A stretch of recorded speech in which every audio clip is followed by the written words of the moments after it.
Hey, I'm 32 now, but 3 years ago I was drowning. If you've ever hit rock bottom and made a choice that haunts you, stick around. This is my story. How desperation led me to a mansion, a deal I never imagined, and the money that saved me but scarred me. Hit subscribe, drop your thoughts in the comments, and let's dive in. I grew up in a small Ohio town, cornfields out the back door, parents who worked double shifts at the factory college was community classes, then nursing school dropout when mom got sick. By 29, I was back home caregiving for her until the end. Dad followed 6 months later, heart attack in the cereal aisle, bills piled up faster than sympathy casseroles. I sold the house, paid debts, moved to Charlotte with 2 suitcases, and $312 in my checking. Jobs were ghosts. Waitressing gigs wanted lights, and weekends I needed days to interview. Retail laughed at my gap year. Unemployment ran out. My studio apartment smelled like old pizza and panic. Eviction notice taped to the door. 30 days. That's when I saw the ad on Craigslist. Live-in companion for elderly gentlemen. $1,200 a week, room and board. No medical required, just kind heart and patience. I stared at the screen until my eyes burned. Called at 8:03 a.m.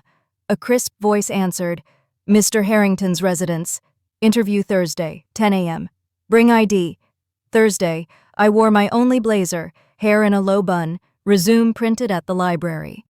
The address led to Myers Park, mansions behind wrought iron gates, lawns like golf courses. The house was brick, 3 stories, columns thick as redwoods. A butler, actual butler, opened the door. "Miss Clark, this way." Mr. Harrington sat in the library that smelled of leather and lemon polish. 85, frail, oxygen tubes in his nose, but eyes sharp as winter air. We talked 40 minutes. He asked about Mom's favorite book, To Kill a Mockingbee Bird. I teared up. He nodded. Offered the job on the spot. Start Monday. First week, I learned the routine. Wake him at 7 oatmeal with blueberries, pills in a crystal dish, dust shelves that held first editions. Lunch at noon. Soup, sandwich, exactly 2 crackers. Nap at 2, walk the garden at 4, his arm linked through mine, cane tapping brick paths. Dinner at 6, then Jeopardy on the big screen. Bed by 9. The house had 12 bedrooms, a wine cellar, a ballroom no one used. Staff came daily. Cook, gardener, nurse for vitals. My room was on the 2nd floor, window overlooking the pool. Salary hit my account every Friday. I paid rent on the studio I'd already vacated, bought groceries without coupons, slept without sirens. 6 months flew. Mr. Harrington's mind stayed keen. Body failed daily. He started skipping garden walks. I read more Dickens than romance novels he requested with a sly smile. One Tuesday, he wheeled himself to the sunroom, classical music low. "Emily," he said, "you're a godsend, but I have a proposition." My stomach tightened. "Sir," he adjusted his glasses, "I miss beauty, youth, the dance of it. Once a week in the evenings, play music. Move for me. Remove your clothes slowly. Touched your arms, your neck, your hair like a performance. Nothing more. I watch you leave richer." The room spun. I gripped the chair. "Mr. Harrington," he said. "Think on it. No pressure, but the money is real." I fled to my room, locked the door, stared at the ceiling. Double was $2,400 a week. Triple $3,600. In a year, I'd have a down payment on a condo. 2 years paid off. I thought of eviction notices, of Mom's medical bills, of the way Hope felt when the bank account hit 0 Friday. I knocked on his study. "I'll do it." His smile was gentle. "Thank you, dear." First performance was scheduled for Saturday, 8 p.m. I spent the day shaking. Cook noticed, asked if I was sick. I blamed allergies. At 7, I showered, shaved legs I hadn't touched in months, lotioned skin until it gleamed, chose a simple black dress, knee-length, sleeves to elbow, zipper down the back, hair loose, soft waves, minimal makeup, heels I could kick off. The ballroom was lit by one chandelier dimmed low, velvet drapes drawn. A single armchair faced a Persian rug. Record player, actual vinyl, waited on a side table. Mr. Harrington sat wrapped in a cashmere blanket, oxygen humming, "Whenever you're ready," he said. I pressed play. Tchaikovsky, Swan Lake, slow, graceful. I stood center rug, heart hammering, closed my eyes, breathed. Started with shoulders, rolled them back, let the music settle in my hips, arms lifted overhead, wrists circling like a ballerina. Fingers trailed down my neck, over collarbones, pausing at the dress's neckline. I turned back to him, found the zipper, pulled it inch by inch, fabric parting like curtains. Dress slid to my waist, caught on hips. I swayed, let it pool at my feet. Stepped out in slip, silk, pale peach, modest. Music swelled. I faced him again, hands gliding over arms, tracing biceps, forearms, palms, lifted hair off my neck, let it fall, fingers skimmed, jaw, throat, the hollow above my heart. Every motion deliberate, unhurried, I imagined I was alone, dancing for mirrors. Slip next, straps eased off shoulders, fabric whispering down, bra and underwear matched. Simple cotton, nothing flashy. I kept them on. Celt, palms on thighs, arched back slow. Rose again, turned, arms weaving patterns in the air, touched my waist, hips, the curve where leg meets torso. Hair swung with each pivot. 10 minutes felt like hours. When the record ended, silence rushed in. Mr. Harrington clapped once, soft. "Beautiful," he whispered. I dressed behind a screen, hands trembling. He slid an envelope across the table. $3,600 cash. "Same time next week." I nodded, walked to my room on autopilot, locked the door, counted bills under the lamp. Cry laughed into my pillow. Routine set in, Saturdays only. I bought a playlist. Classical, jazz, slow R&B. Learned to move like water dress changed weekly. Sometimes a skirt that twirled, sometimes pants that slid off easy, always modest underneath. He never asked for more. Money stacked.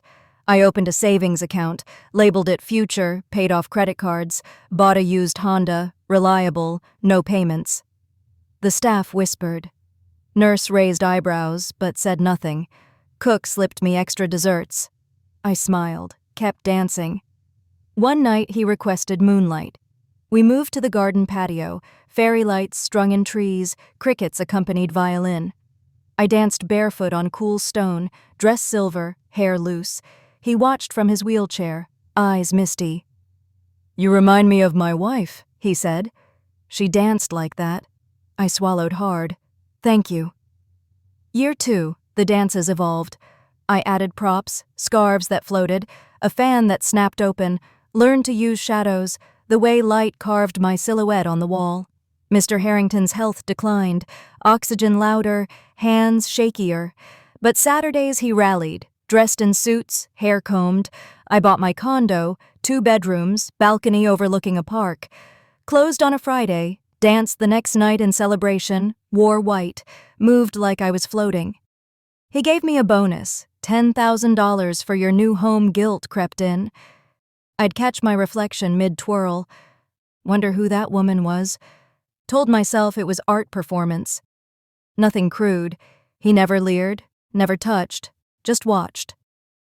Sometimes dozed, always paid. His grandson visited once. Harvard Law. Suspicious eyes. "What exactly do you do here?" I mumbled about reading meals. He didn't buy it. Next week, Mr. Harrington added a clause. Performances paused if family present. I exhaled relief. Winter brought pneumonia. He was hospitalized 3 weeks. I visited daily, read get-well cards, held his hand. Doctor said time was short. When he came home frail in the wheelchair, he asked for one last dance. I chose his wedding song, Ella Fitzgerald. Slow and smoky, wore the first black dress, moved gentle, no flourishes, Celt at his feet when it ended, head on his knee. He stroked my hair. "You saved me, Emily, from loneliness." 2 days later, He passed in his sleep. Funeral was massive. Politicians, CEOs, a string quartet, will reading, staff bonuses, charities, and to me, my companion, Emily Clark, $500,000, and the pearl necklace my wife wore on our wedding day. Grandson's jaw dropped. Lawyer handed me the check. I cried in the bathroom, pearls cold against my throat. Estate settled fast. I quit the day after the funeral. Packed my room. Left a note. Thank you for trusting me. Drove my Honda to the condo. Boxes in the back seat. Unloaded alone. Arranged furniture. Hung curtains. First night I walked naked through the rooms mine paid for. No audience. Tried dating. Nice guy from the gym asked about my job history. Caregiver, I said. He nodded. Never knew the half. Nights were hardest. I'd wake at 3 a.m., music in my head, body wanting to move, stand in the dark living room, sway in pajamas, then stop. Ashamed, exhilarated, lost. Therapy helped. Found a counselor who didn't judge. You survived, she said. That's strength. I repeated it like a mantra. Volunteered at the senior center, read to widows, served soup. One lady gripped my hand. You have kind eyes. I almost broke. Money bought freedom. Continued education, nursing license renewed, got a job at the children's hospital, pediatric wing. Kids called me Ms. M, drew me pictures, still kept the pearls in a velvet box, wore them once to a gala fundraiser, felt his gaze in the mirror, approving, took them off after. Friends asked how I afforded the condo so young.